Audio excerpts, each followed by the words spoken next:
आप सभी को मेरा सुप्रभात एवं नमस्ते। मेरा नाम प्रियांशी धीर है। मैं कक्षा 10वीं की छात्रा हूँ। आज मेरा विषय है हमें मनुष्य जीवन कैसे प्राप्त हुआ है और हमारे जीवन का लक्ष्य क्या है। मैं इस विषय में पक्ष में हूँ। आप सभी को नमस्ते। मेरा नाम साहिल महांती है। मैं स्नातक का छात्र हूँ और मेरा विषय है मनुष्य जीवन क्यों मिला है और इसका परम उद्देश्य क्या है। मैं विपक्ष हूँ। आदरणीय जनों, हमें मनुष्य जीवन कैसे प्राप्त हुआ है, यह विषय बहुत ही महत्वपूर्ण एवं गंभीर है। इस विषय को समझने हेतु हमें गहराई में जाना होगा। यह मनुष्य जीवन बहुत ही अनमोल एवं हमारे कर्मों की वजह से प्राप्त हुआ है। अब अच्छे कर्म बुरे कर्म दोनों ही कर्म है इसमें। इसी के साथ श्रीमद् भागवत गीता में भी श्री कृष्ण हमें बताते हैं कि हमारे कर्म की वजह से हम इस सांसारिक चक्र में हैं एवं मनुष्य जीवन सबसे सर्वश्रेष्ठ जीवन है, क्योंकि हमारे आसपास जितने भी जानवर हैं वो बोल नहीं सकते, लेकिन हम कह सकते हैं, हम अपने आप को एक्सप्रेस कर सकते हैं, हम भगवान की प्रार्थना और आराधना कर सकते हैं, पर ये जानवर नहीं कर सकते। इसीलिए मनुष्य सबसे सर्वश्रेष्ठ है और हमें मनुष्य जीवन 84 लाख योनियों के भटकने के बाद प्राप्त हुआ है, जैसे कि हमें बताया गया था आज ही। और इसके अलावा मनुष्य जीवन के अवसर है आत्मा के विकास एवं शुद्धि के लिए। यदि मनुष्य जीवन को कर्म के आधार पर मिला है तो जिसका प्रथम जन्म होगा उसके तो कोई प्रारब्ध कर्म भी नहीं है, तो उसे भला मनुष्य जीवन किस प्रकार प्राप्त हुआ। ये बहुत ही गंभीर विषय है। जैसे मैंने कहा, बस जितनी मेरी जानकारी है उस हिसाब से अगर मैं आपको इस बारे में बताऊं तो इस दुनिया में हम तब तक आएंगे जब तक हमारे कर्म समाप्त नहीं हो जाते, मतलब कि हम मोक्ष की प्राप्ति नहीं कर सकते। ये जीवित जीवन और मरण का जो ये साइकिल है, जब जिससे हम मुक्त नहीं हो जाते तब तक हम इस जीवन में आएंगे।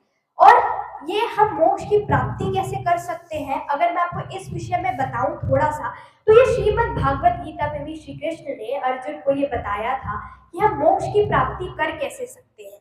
सबसे पहला, हमें हमें कर्म करना है, फल की चिंता नहीं करना है।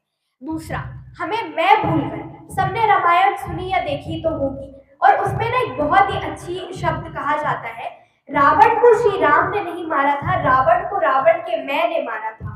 तो हमें अपने मैं को मारना है, तभी हम मोक्ष की प्राप्ति कर सकते हैं। दूसरे के लिए करना है, लोगों का सोचना है, उसी के साथ जो हम करते हैं उससे जुड़ना नहीं है, उससे आगे बढ़ना है, प्रकृति तथा भगवान के शरण में हमेशा रहना है। इसी से हम मोक्ष की प्राप्ति कर सकते हैं, और जैसे ही मोक्ष की प्राप्ति कर लेंगे हम इस संसार के चक्र से भी मुक्त हो जाएंगे। परंतु आपने मेरे प्रश्नों का उत्तर नहीं दिया। चलिए मैं उत्तर दे देता हूँ कि मनुष्य जीवन किस प्रकार मिला है। परमात्मा ने अपनी इच्छा से, जिन्हें हम भगवान शिव, आदिशक्ति, नारायण, गणेश इस नाम से जानते हैं, उन्होंने अपने ही स्वरूप को भिन्न भिन्न भागों में बांट दिया, अलग अलग रूप में। मतलब हम, जैसे गरुड़ पुराण में कहा गया है कि भगवान एक आग की चिंगारी है, वहाँ से चिंगारियाँ उत्पन्न होती है, वैसे ही परमात्मा से मनुष्य भिन्न भिन्न रूपों में आ जाता है। केवल मनुष्य नहीं, जड़ चेतन, जलीय जीव या फिर कहिए कीट पतंगे, ये सब यहाँ आ जाते हैं। उसके उपरांत उन्हें मोक्ष पर्यंत इसी चक्र में चलना पड़ता है। जब तक मोक्ष नहीं मिलेगा पुनर्जन्म होते रहेगा, 84 लाख योनियों में हमें भ्रमण करना पड़ेगा। उसके उपरांत जब मोक्ष प्राप्त होगा तब हम ईश्वर की प्राप्ति कर सकते हैं। तत्पर्यंत अच्छे कर्म करने का हमारे धर्म में विधान है। ये बात से मैं आपकी सहमत हूँ। इस बात की मुझे थोड़ी सी जानकारी नहीं थी, उसके लिए मैं क्षमा मांगना चाहूँगी। बस मेरे हिसाब से मुझे यही ठीक लगा। अब हम आते हैं, हमारे जीवन का लक्ष्य क्या है। जो छोटा बच्चा होता है उसके जीवन का लक्ष्य कुछ और होता है। मैं जिस उम्र में हूँ मेरा लक्ष्य कुछ और होगा, या फिर कोई बड़े है उनका लक्ष्य कुछ और होगा। लेकिन हमें इस अनमोल जीवन का लक्ष्य जो हमारे गीता में लिखा हुआ है, उस हिसाब से अगर मैं बताऊं तो जब इस अनमोल जीवन का लक्ष्य यह है कि जब आप अपने आप को जानते हो कि आप क्या हो, जब आप अपनी आत्मा को पहचानते हो, वह है आपके जीवन का असली लक्ष्य। उसके साथ हमारे हिंदू धर्म में इस जीवन का लक्ष्य है मोक्ष की प्राप्ति करना, जिसे मैंने पहले भी आपको बताया था, यानी जीवन एवं मरण के चक्र से मुक्त हो जाना, पुनर्जन्म, संसार तथा आत्मा को पहचानना तथा ब्रह्मांड से अपने आप को जोड़ना। और जो ऊर्जा है, जो अपर लेवल की ऊर्जा है, जैसे यहाँ हम मंदिर में बैठे हैं, हम भगवान को देख नहीं सकते, बस जो ऊंची ऊर्जा है हम उसे महसूस कर सकते हैं। ये है हमारे जीवन का लक्ष्य। तो आत्मा को व्यक्ति कैसे पहचानेगा, इस विषय में बहुत सारे मत है, अलग अलग मत है कि आत्मा को इस मनुष्य किस प्रकार पहचानेगा। वो तो सोचता है कि मैं शरीर हूँ, ये शरीर के संबंध सत्य है, ये जगत सत्य है और उसके अतिरिक्त कुछ नहीं है। अर्थात वो इस जीवन को ही सत्य मानता है, इसके भोगों को ही सत्य मानता है, परंतु परमात्मा को सत्य नहीं मानता। यदि परमात्मा की पूजा करता है तो केवल और केवल अपने स्वार्थ हेतु, भगवान की प्राप्ति हेतु तो नहीं करता, केवल स्वार्थ हेतु ही आता है। मंदिर में एक नारियल चढ़ाएगा और कहेगा कि मेरा कार्य संपन्न कर दीजिए भगवान। यदि संपन्न नहीं हुआ तो ईश्वर पे दोष मरेगा कि वो उनके कारण नहीं हुआ, उन्होंने इस कार्य को नियंत्रित किया है। वो तो बात आपकी सही है, पर अभी में हमारे जीवन का लक्ष्य ये है। मैंने जैसे आपको चालू करते समय बोला, सबके जीवन का लक्ष्य अलग अलग होता है, पर अभी हम जीवन के लक्ष्य के बारे में बात कर रहे हैं। पर मनुष्य को ये समझना पड़ेगा कि जैसे कि हमारे जीवन का लक्ष्य ही मोक्ष की प्राप्ति करना है। ऐसे श्री कृष्ण भागवत गीता में दो विषय के बारे में बात करते हैं कि हमें हमारे जीवन के दो मुख्य लक्ष्य होते हैं। जो पहला लक्ष्य होता है कि पहले इंसान अपने जीवन में जो कुछ भी कर रहा है, जब तक वो सवाल नहीं करता कि ये चीज़ क्यों हो रही है, हम क्यों कर रहे हैं। अगर मैं यहाँ पे बैठी हूँ तो मैं क्यों बैठी हूँ, अगर मैं भगवान के पास दर्शन करने आ रही हूँ तो उसके पीछे भी वजह है। जब इंसान इस जीवन से प्रश्न करना चालू कर दे, जब उसकी महत्वता को समझे, तभी हमारा सफल होता है। एक ये भी हमारा लक्ष्य होता है। यदि मनुष्य कर्म करते रहेगा, परंतु कर्म शुभ हो या अशुभ, उसके फल को तो भोगना ही पड़ता है, तो कर्म फल से कैसे मुक्ति होगी उसे?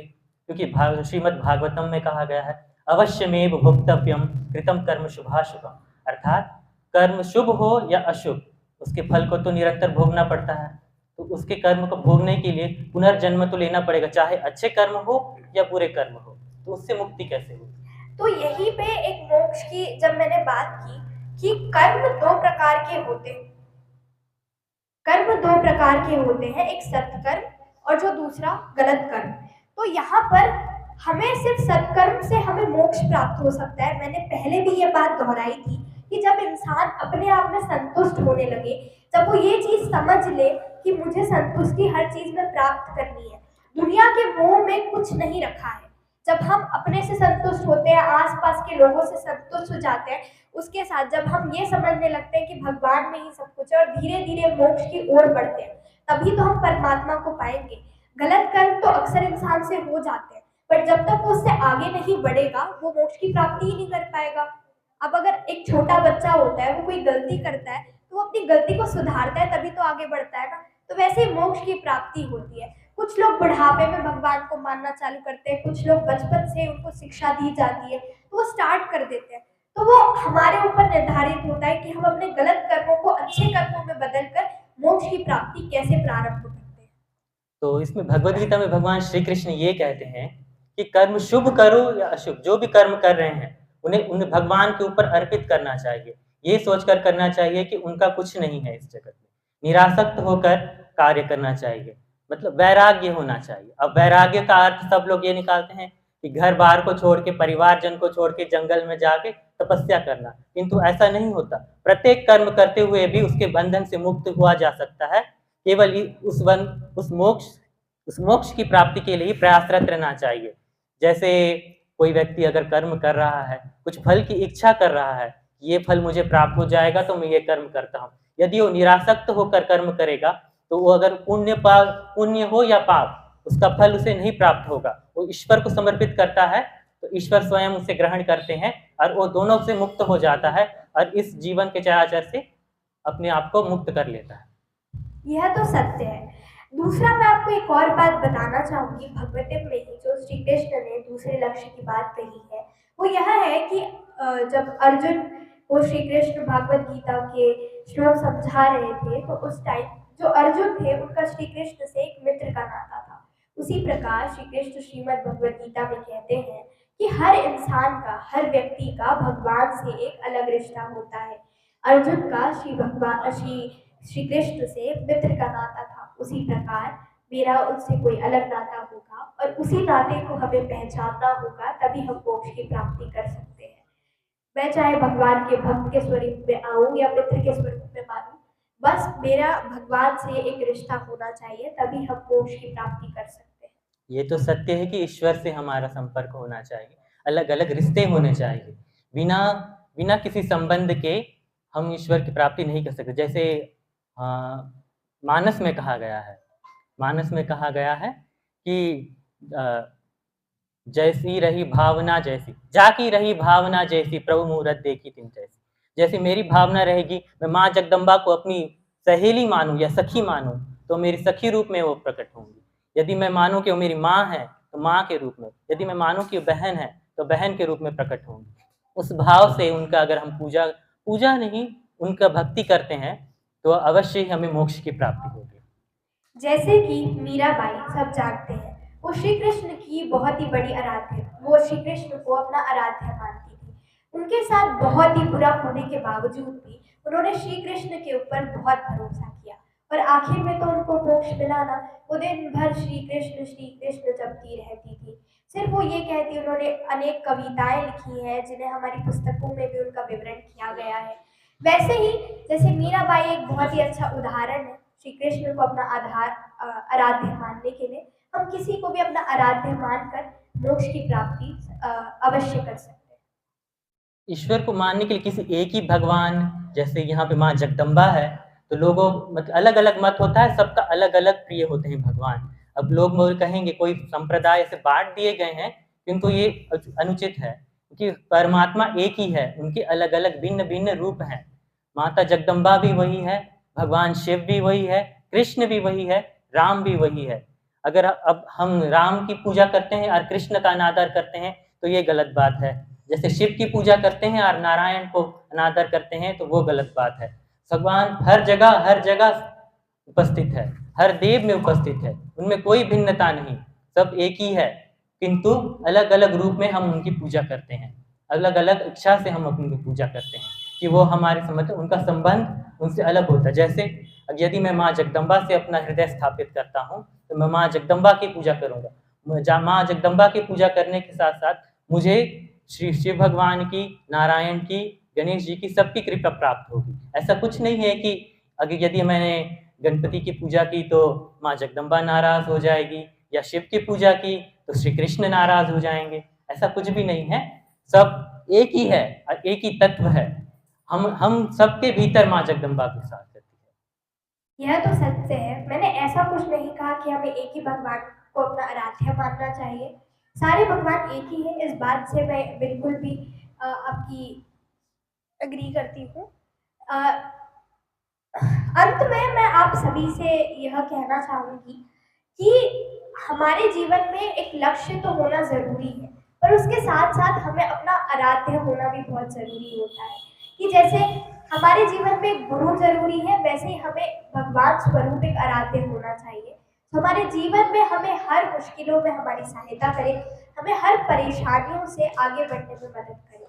और अक्सर हमें आखिरी में मैं यही बोलूँगी कि हमें सिर्फ भगवान को अपने आप को सौंप देना चाहिए कि जो भी हमारे लिए अच्छा है वो देख लेंगे।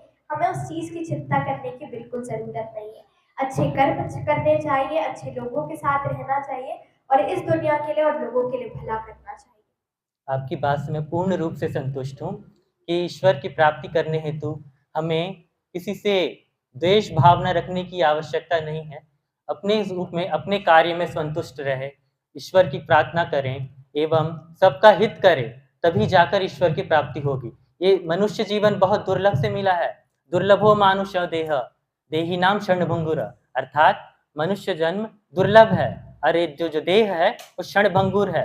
यदि ये नष्ट हो गया तो फिर से इस जगत में हमें चराचर में घूमना फिरेगा। इतना घूमना, चक्कर काटना, उससे अच्छा तो है कि इसी जन्म में मनुष्य जीवन मिला है, जब तत्व ज्ञान हो गया वही अच्छा है।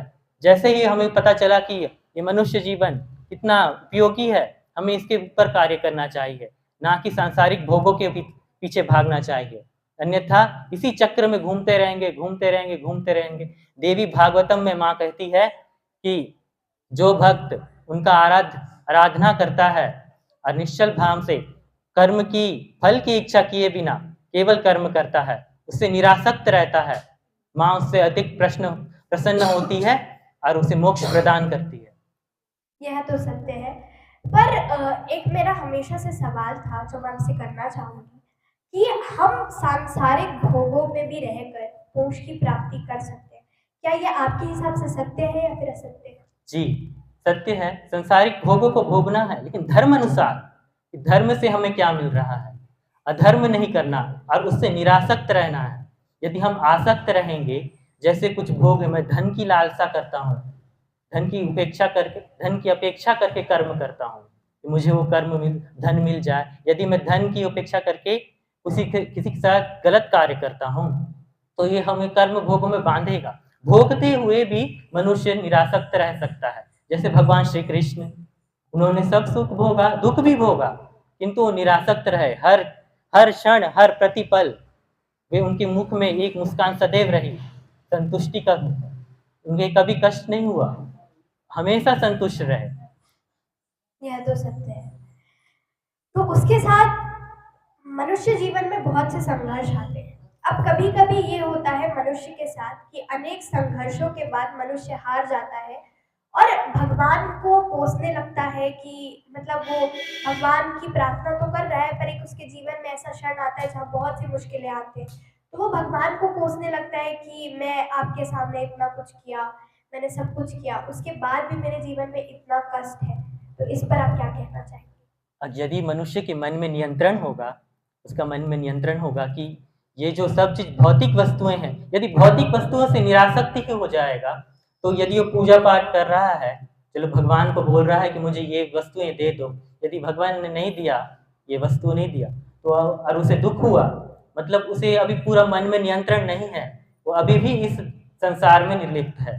मन को नियंत्रण करना पड़ेगा, तब जाकर इंद्रियां नियंत्रण होगी। इंद्रियां नियंत्रण होगी तो आत्मा की शुद्धि होगी, आत्मा शुद्ध होगी तो परमात्मा से मिलेगी।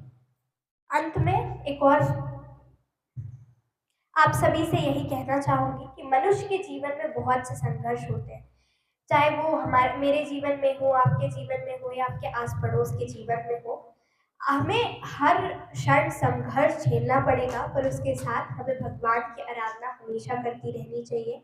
अपने जीवन में किसी भी पड़ाव में पहुंच जाए, परेशानियां तो आती रहेंगी, परंतु परेशानियों से आगे बढ़ना है और उसी के साथ भगवान को मानना है और अपने लक्ष्य की प्राप्ति के लिए हमेशा आगे बढ़ते रहना है, आपके आराध्य भगवान के साथ, उनकी पूजा और जीवन के साथ।